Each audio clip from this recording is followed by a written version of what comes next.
Hello दोस्तों, मैं हूं अजीत और आप मुझे देख पा रहे होंगे होम साइंस विथ अजीत के यूट्यूब चैनल पर।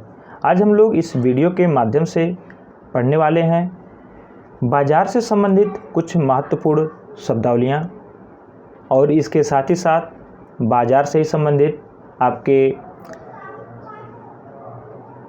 4P of marketing, 5P of marketing, 7P of marketing, 3C of marketing, 4C of marketing और 5C ऑफ मार्केटिंग। तो चलिए देर ना करते हुए हम वीडियो को प्रारंभ करते हैं। सबसे पहले प्रश्नावली की बात करें तो सबसे पहली हमारी प्रश्नावली होने वाली है मांग का नियम, law of demand. Law of demand की बात आती है, मांग के नियम की बात आती है, तो थोड़ा इसको हम विस्तृत पढ़ने का प्रयास करेंगे, समझने का प्रयास करेंगे, क्योंकि हमको यहाँ पे सिर्फ शब्दावली ही नहीं जानना, इसके साथ साथ हमको ELT भी देना है और ELT में उससे संबंधित आपको उसके किस अर्थशास्त्री ने दिया था, कब दिया था, ये सारी चीज़ें पूछ लेती हैं। तो थोड़ा सा हम आपके बिहाफ इसको थोड़ा सा विस्तृत देखेंगे, तो बस थोड़ा सा। जैसे कि अगर हम मांग के नियम की बात करें, लॉ ऑफ डिमांड की बात करें, तो लॉ ऑफ डिमांड कहता है जैसे जैसे कीमत घटती है वैसे वैसे उसकी मांग बढ़ती है। लेकिन लॉ ऑफ डिमांड, मांग का नियम किसने दिया? तो लॉ ऑफ डिमांड की बात आती है तो इसका प्रतिपादन 1896 में किया गया। इसका प्रतिपादन 1896 में अल्फ्रेड मार्शल ने किया। 1896 में अल्फ्रेड मार्शल ने किया और कहाँ पे किया? तो इनकी पुस्तक है the principle of economics. The principle of economics में 1896 में अल्फ्रेड मार्शल ने मांग के नियम का प्रतिपादन किया। इतनी बातें हो गई। अब आपने मांग के नियम को जाना, जैसे से किसी वस्तु की कीमत घटती है उसकी मांग बढ़ती जाती है। लेकिन हाँ, यहीं पर हम थोड़े से एक टर्म को जान लें, यह आपके कुछ चीज़ों पर अप्लाई नहीं होता है। जैसे अगर हम इकोनॉमिक्स की बात करें तो वहाँ पे एक शब्द आता है गिफन वस्तुएं। गिफन वस्तुएं, तो अच्छा होगा कि हम लोग जान लें गिफन वस्तुएं होती क्या हैं। गिफन वस्तुएं कुछ निकृष्ट प्रकार की वस्तुएं होती हैं जिसमें यदि उनके मूल्य को घटा दिया जाए तो उनकी मांग भी घट जाती है। यानी कि कुछ ऐसी वस्तुएं जिनके मूल्य को घटा देने पर उनकी मांग घट जाती है, यानी कि एक दूसरे के समानुपाती होती है। प्राइस और मांग, यानी मांग घटेगी तो यानी कि प्राइस घटेगी तो मांग घट जाएगी। अगर प्राइस बढ़ा दी जाए तो उसकी मांग भी बढ़ जाती है। जैसे आप लोग देखते हैं कि जैसा मैं फील करता हूँ, जैसा कि मैं देखता हूँ कि कुछ कॉस्मेटिक वस्तुएं होती हैं कि लोग लेते हैं लेकिन कहते हैं कि ये महंगी है, इतने की है तो अच्छी होगी, और वहीं पर जब वो सस्ती हो जाती है, उसकी प्राइस गिर जाती है, लोग कहते होंगे लोकल है। लेकिन अगर इकोनॉमिक में बात करें तो गिफन वस्तुओं में आपको बाजरा और आलू को कंसीडर किया जाता है। तो मांग का नियम गिफन वस्तुओं पर लागू नहीं होता है, इसे हमें ध्यान में रखना चाहिए और ये हमसे पूछ सकता है। मांग का नियम आप लोगों ने जाना, किस पे लागू नहीं होगा? गिफन वस्तुओं पर लागू नहीं होगा। और गिफन वस्तु कहते किसे हैं, इसे आपने जाना। इतनी बात रही मांग के नियम की बात हो गई। अगला जो हमारी शब्दावली है, आप लोग शेयर बाजार, स्टॉक मार्केट। इसके पहले हम लोग शेयर की बात चर्चा हम लोग कर चुके हैं या हम लोग पढ़े होंगे, आप पढ़े होंगे। कहाँ पे? जब हम लोग धन संचय की बात करते हैं तो वहाँ पर एक तरीका होता है शेयर। शेयर का मतलब होता है अंशदान। अंशदान यानी कि जब कोई बड़ी कंपनी स्टेबल होती है, बनती है, तो उसे एक बड़ी पूंजी की आवश्यकता होती है और वह उस पूंजी को छोटे छोटे टुकड़ों में डिवाइड कर देती है, बांट देती है, तो वह पैसा कम हो जाता है, उसी को शेयर के नाम से जाना जाता है। और लेकिन यहाँ पे बात आई है शेयर बाजार, तब इसके बिहाफ हम देखेंगे एक ऐसा बाजार जहाँ किसी बड़ी कंपनी के पूंजी को छोटे छोटे हिस्सों में तोड़कर खरीदने या बेचने का व्यापार ही शेयर बाजार कहलाता है।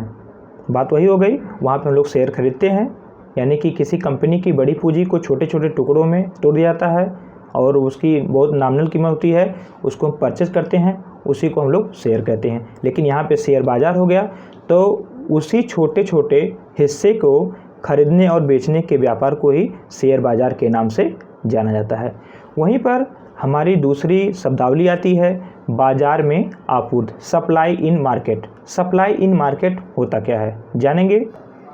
वस्तुओं और सेवाओं की मात्रा, वस्तुओं और सेवाओं की मात्रा जो विभिन्न कीमतों पर विक्रेताओं द्वारा बेची जाती है, उसी को ही बाज़ार में आपूर्ति यानी कि सप्लाई इन मार्केट के नाम से जाना जाता है।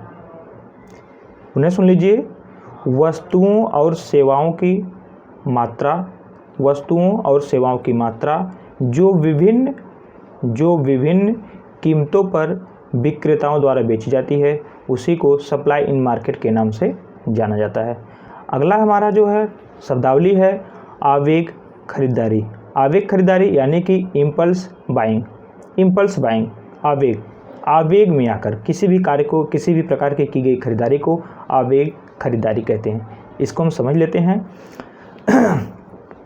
जब कोई भी खरीदारी आवेग में आकर, आवेग का तात्पर्य ऐसे है कि हमने किसी चीज़ को देखा, अच्छी लग गई, हमने उसको ले लिया। अब वहाँ पे हम इसको नहीं देखते हैं कि हमारे काम की है कि नहीं, इसका हमारा उपयोग का होगा, इससे हम करेंगे क्या, इन चीज़ों को नज़रअंदाज करते हुए बस पसंद आ गई उसको हम ले लेते हैं, उसी को ही आवेग खरीदारी के नाम से जाना जाता है।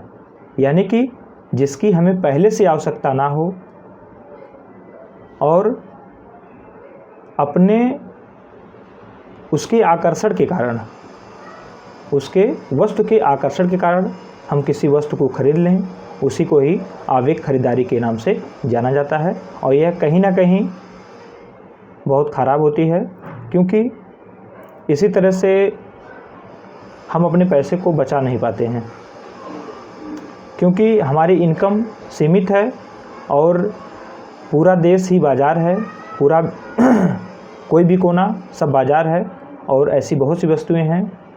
तो इन चीज़ों को ध्यान में नहीं देंगे तो हम खरीदते जाएंगे और घर हमारा कूड़ा बनता जाता है और पैसे का हास होता जाता है। अगली शब्दावली होने वाली है बाज़ार विभाजन। जैसा कि नाम से ही स्पष्ट है, बाज़ार को विभाजित कर देना।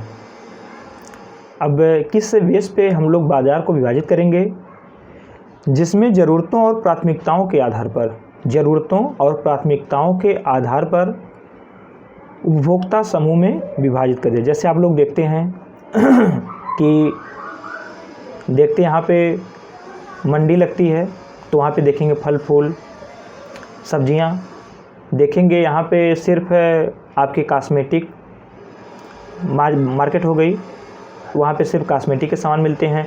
कपड़े की मार्केट हो गई, वहाँ पे सिर्फ कपड़ा हो गए।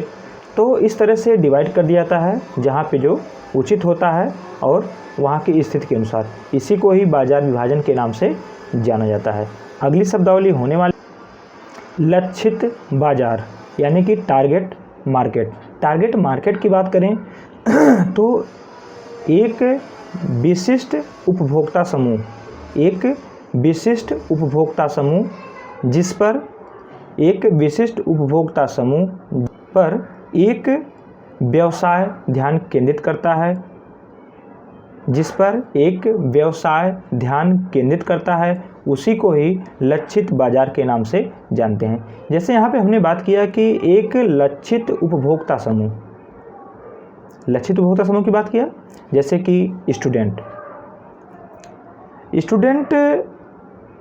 भी उपभोक्ता है, लेकिन यहाँ पे स्टूडेंट विद्यार्थी शब्द लगा है, तो उसके उपभोग की जो चीज़ें होती हैं, जो खासकर उसकी ज़रूरत है, पेन है, कापी है, किताब है, यानी कि स्टडी मटेरियल, तो जहाँ पे विद्यार्थी निवास करता है उसी को ध्यान में रखते हुए वहाँ पे उससे संबंधित मार्केट को लगाया जाता है। जैसे कि विद्यार्थी की ज़रूरत हो गई पेन, कापी, तो इन सारी ज़रूरतों को लेकर के जब व्यवसाय केंद्रित होगा, यानी कि कोई पेन आ गई, उसमें लिखने में सूटेबल है, कोई कटिंग है, रबड़ लगा होता आप लोग देखते हैं, तो उनको लक्षित करके उनके सुविधा के अनुसार जब कोई उत्पाद तैयार किया जाता है तो उसी को ही लक्षित बाज़ार के नाम से जाना जाता है।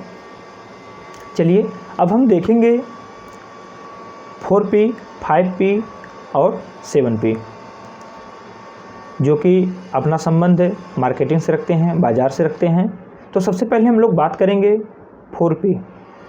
देखिए 4P की बात आती है, हम लोग बाज़ार की बात करें तो वह बाज़ार कैसा, जिसमें प्रोडक्ट ना हो और प्रोडक्ट की प्राइस ना हो, और आपको पता है बाज़ार पहले से ही एक निश्चित स्थान पर होती है, यानी कि प्लेस होता है, और अगर उस वस्तु का, उस उत्पाद का प्रमोशन ना हो तो लोगों तक वह पहुंचेगा कैसे, लोगों को उसके प्रति जानकारी कैसे होगी।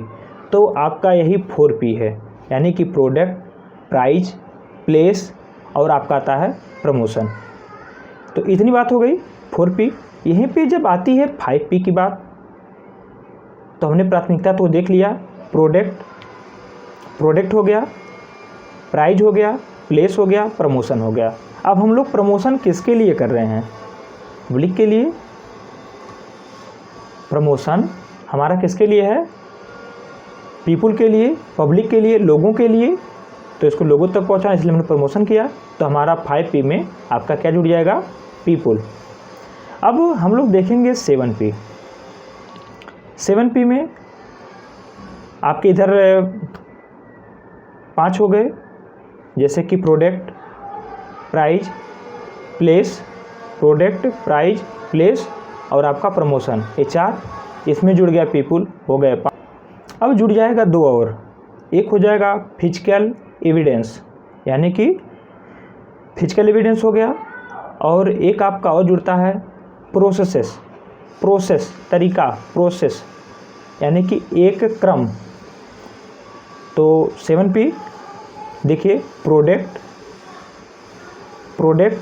प्राइस, प्लेस, प्रमोशन, ये 4P हो गए, और उसी में जुड़ गया पीपुल, क्योंकि इसको हमको लोगों तक पहुंचाना है, तो ये 5P हो गया। और फिर पुनः 7P में फिजिकल एविडेंस और आपका जुड़ जाएगा प्रोसेसेस।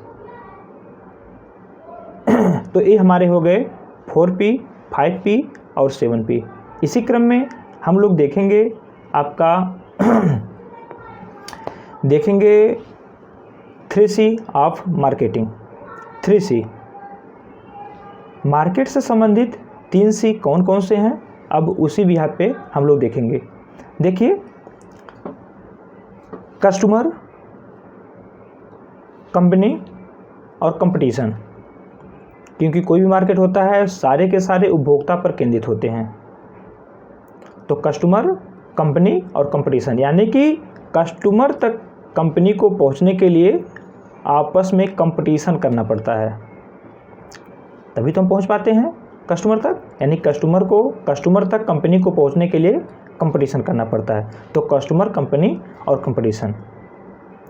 अब यहीं पे बात आती है 4C। ये तो हमारा हो गया 3C, शायद आपको समझ में आ गया हो। 4C की बात करें तो कस्टमर हमेशा 2 चीज़ों पे बात करता है, कास्ट और सुविधा, जिसके लिए कॉन्वेंस बता रहा हूँ, कौन सा शब्दावली देखना पड़ेगा एक बार। तो वह शब्द हमारा है कॉन्वेंस, सुविधा। तो कस्टमर हमेशा 2 चीज़ें बात करता है, किस पे? तो एक आपकी सुविधा उसको होगी और एक कास्ट की बात करेगा। तो देखिए, कस्टमर हो गया बात करना, यानी कम्युनिकेशन, और कास्ट और आपका कन्वेंस। तो ये आपका हो गया 4C of communication, 4C of marketing. अब यहीं पे हम लोग देखेंगे 5C ऑफ मार्केटिंग। 5C की बात आती है तो सबसे पहले हम 3C को रखते हैं। 3C को यानी कि कस्टमर, कंपनी और कंपटीशन, कस्टमर, कंपनी और कंपटीशन। उसके बाद हम लोग रखते हैं कोलैबोरेट और आपका आता है क्लाइमेट। जिसमें कोलैबोरेट्स का अर्थ होता है, हिंदी होती है सहयोगी, और क्लाइमेट आप लोग जाने रहे हैं वातावरण। तो ये आपका हो गया 3C of marketing, 4C of marketing और 5C ऑफ मार्केटिंग। शायद आपको समझने में सुविधा हुई होगी और याद करने में कहीं न कहीं यह सहायक होगा। इसके बाद हम बात करते हैं एक शब्दावली जो हमारे तत्काल दिमाग में आ गई, जिसे आपको जानना चाहिए। आप लोग पढ़ते हैं सेल बाज़ार। सेल बाज़ार जिसकी स्पेलिंग होती है SALE, सेल बाज़ार। यहाँ पे सेल बाज़ार का तात्पर्य होता है कि कम कीमत में वस्तुओं को बेचना। कम कीमत में वस्तुओं को बेचना यह कब किया जाता है? यह कोई भी उद्यमी, कोई भी व्यवसायी कब करता है? जब उसकी पुरानी वस्तुएं, यानी कि इस सीज़न की, जैसे कि मौके पे ठंडी का समय आ रहा है, तो जो अगली बार की वस्तुएं बची हैं उसको रखने में कहीं न कहीं उसके गोदाम, उसके दुकान की जगह लगी होगी, वह स्थान लिया है और उसका प्रचलन धीरे धीरे उसको पता है कि अब की बार कुछ नए प्रोडक्ट आ जाएंगे, कुछ नई डिज़ाइन आ जाएगी, जिससे उसकी मांग घट जाएगी। इन्हीं वस्तुओं को, और उसमें उसकी पूंजी भी फंसी है, उस पूंजी को निकालने के लिए कोई भी व्यवसायी, कोई भी दुकानदार सेल लगाता है और सेल में वह वस्तुओं को कम कीमत पर प्रोवाइड करता है, जिससे उसकी पूंजी खाली हो सके, वह नए माल को मंगा सके। तो ये हो गया सेल। लेकिन यहीं पर एक आपसे कन्फ्यूजन होता है, जो कि माल वाले दुकानदार हमसे धोखा करते हैं। और ये धोखा कैसे होता है? क्योंकि हमें जानकारी नहीं होती है। एक होता है सेल, जो SALE होता है, जिसका तो अर्थ आपने जाना। लेकिन होता है एक सेल, SELL। सेल का अर्थ होता है विक्रय के लिए वस्तुओं का उपलब्ध होना। आप लोग देखते हैं बड़े बड़े होर्डिंग में लिखा होता है आज बहुत बड़ी सेल लग चुकी है, आज की बड़ी सेल। तो वहाँ पे दो चीज़ें होती हैं। तो यहाँ पे इंग्लिश को देखना, क्योंकि अगर हम हिंदी में उच्चारण को देखें तो दोनों सेम ही होता है। आपका सेल और सेल दोनों में अंतर है, आपने समझा होगा। सेल का तात्पर्य होता है कि वस्तुओं को कम कीमत पर बेचना, जबकि सेल का तात्पर्य होता है कि बेचने के लिए वस्तुओं का उपलब्ध होना। बहुत छोटी सी बारीकी है, इसे में ध्यान रखना होगा। चलिए इसी के साथ वीडियो को समाप्त करते हैं।